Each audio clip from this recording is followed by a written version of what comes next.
bantay kayo sa akin. Basta pagka magloko-loko, ayaw ko nang makita pa nakatindig isa. Wala akong gustong nakakita nakatindig sa inyo. Yan talaga ang totoo. Prangka nationwide yan.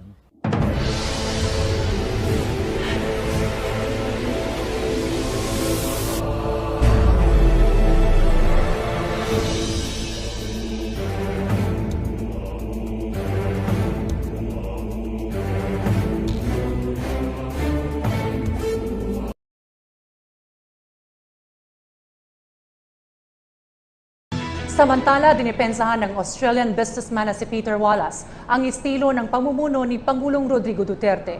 Sa isang press briefing sa Malacanang, ipinagmalaki ni Wallace na si Duterte lamang ang nakapagpasa ng isang kautusang tumatalima sa freedom of information na ginagarantiya ng konstitusyon. Hindi rin umano nakikita ni Wallace na kakalas ang Pilipinas sa Amerika. Bagkos nais lamang daw ng Pangulo na magkaroon ng equal partnership sa ibang mga bansa. May ulat si Rocky Ignacio. Ipinagtanggol ni Peter Wallace, Australian businessman at business development advocate na nakabase sa Pilipinas ang sistema at estilo ng pamumuno ni Pangulong Rodrigo Duterte. Sa press briefing sa Malacanang, sinabi nito na gusto ng maraming Pilipino ang pagbabago kaya siya ibinoto. He promised change and we wanted change so the people voted for him. And he won overwhelmingly, promising that change. And now people are complaining that he's changed, that he's different. And yet that's what we wanted. We wanted to get away from the old political systems and get to something new and different. Well, we have something new and different. And we need to start to understand and accept what he is.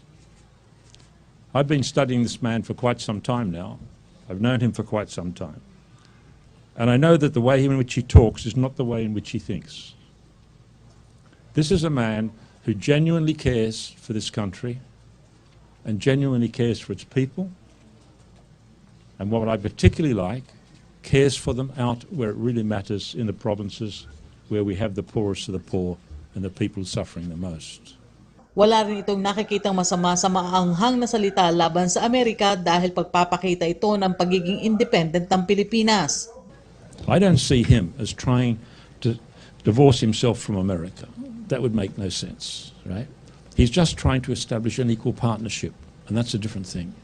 Kinilala rin ito na sa mga nakalipas na 5 Pangulo ng Pilipinas nagkaroon ng freedom of information sa ilalim ng Duterte administration sa loob lamang ng 5 araw matapos maupo sa pwesto. But I think the one that struck us all immediately was after, 5 presidents, 25 years, we didn't have a Freedom of Information Act.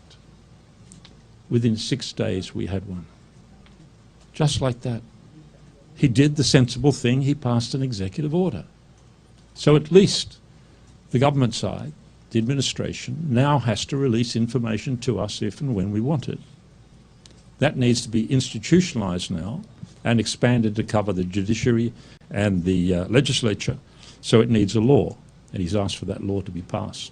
Hinikayat rin ito ang Kongreso na asikasuhin ang pagkakalob ng emergency powers para tugunan ang masikip na daloy ng trapiko. Disiplina rin anyang isa sa pangunahing kailangan para masolusyonan ito. Para sa nalalapit na unang 100 araw ni Pangulong Rodrigo Duterte, ipinahayag ng business community na pasado sa kanila ang estilo ng pamamalakad ng Pangulo sa ekonomiya ng bansa. Nagsisimula na rin umanong makita ng Philippine Chamber of Commerce and Industry ang isinasaad na 10-point agenda ng Duterte administration. Ang report mula kay Rocky Ignacio. Pasado sa business community ang pamumuno ni Pangulong Rodrigo Duterte sa pagsapit ng ika-1 ng araw nito sa pamunuan. Sa press briefing sa Malacanang, sinabi ni George Barcelon, Pangulo ng Philippine Chamber of Commerce and Industry o PCCI, nagsisimula na nilang makita ang isinasaad ng 10-point agenda ng Duterte administration. Kabilang na dito ang malakas sa SMEs at ang pagpapatuloy ng mga infrastruktura. So, we're beginning to see some improvements along this line. But like I said earlier, we are very positive about what we're seeing.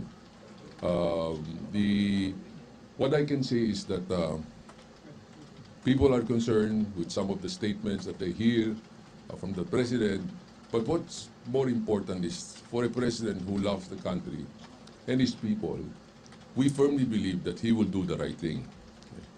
We just have to give them time. Kinilara rin ng mga ito ang maigting na pagkilos para sa pagtiyak sa peace and order na kaakibat ng malakas na ekonomiya. And of course, foremost naman alam natin, ang pangako ni President was the issue, the very important issue on drug and crimes. And on that aspect, we're very happy that he delivered. Although, ang request ni President is to have it extended by another 6 months. And I think that's reasonable because of the gravity of this issue. Itinuring din ng mga ito na ang pagpapalakas ng alyansa sa China at Russia na pagbibigay opsyon para sa dagdag trabaho at oportunidad. Samantala, iginiit ni Donald D., Chairman Emeritus ng Employers Confederation of the Philippines o ECOP, na dapat mawakasan ang pag-iral ng end of contract o ENDO. Ayon sa kanya, dapat pairali na isinasaad ng Labor Code. Nagkaroon din anya ng pagbabantay sa kanilang hanay para mawakasan ito. We fully support the eradication of ENDO. What I've said publicly, which some of the functionaries in the Department of Labor are not happy about, is I'm saying, we told the Department of Labor, we must be very clear on how we'll do the transition. And to me, it's so simple. Just say that we will implement the Labor Code.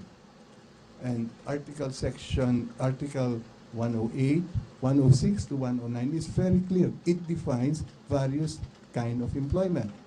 Yun lang ang sabihin nila na we will implement the labor code and we will implement it strictly, not with one eye closed. Samantala, tiwala pa rin ng business community na matatamo ng Duterte administration ang maipagkaloob sa mga Pilipino ang drug-free Philippines, pati na ang disenteng pamumuhay.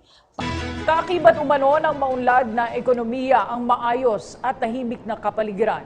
Ayon kay Pangulong Rodrigo Duterte, ito ang isa sa mga dahilan kung bakit nais niyang makamit ang permanenteng kapayapaan sa bansa. Ang ulat mula kay Rocky Ignacio. Tiniyak ni Pangulong Rodrigo Duterte sa grupong negosyante ang pagkakaroon ng law and order sa Pilipinas. Nagsalita ang Pangulo sa 42nd Philippine Business Conference at Expo Concluding Ceremony sa Marriott Grand Ballroom sa Pasay City. Ayon sa Pangulo, kaakibat ng maunlad na ekonomiya ang maayos at tahimik na kapaligiran. In this government, there will be no corruption. In this government,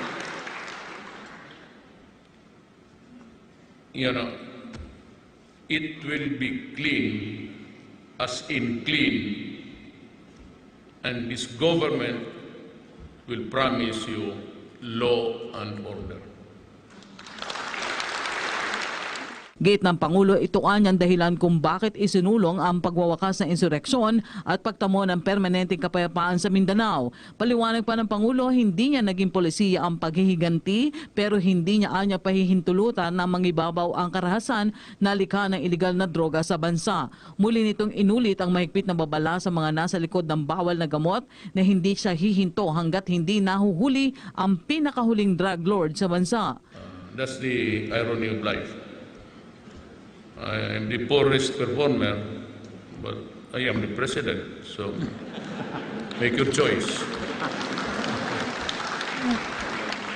So yan lang po. No corruption. I want my country peaceful.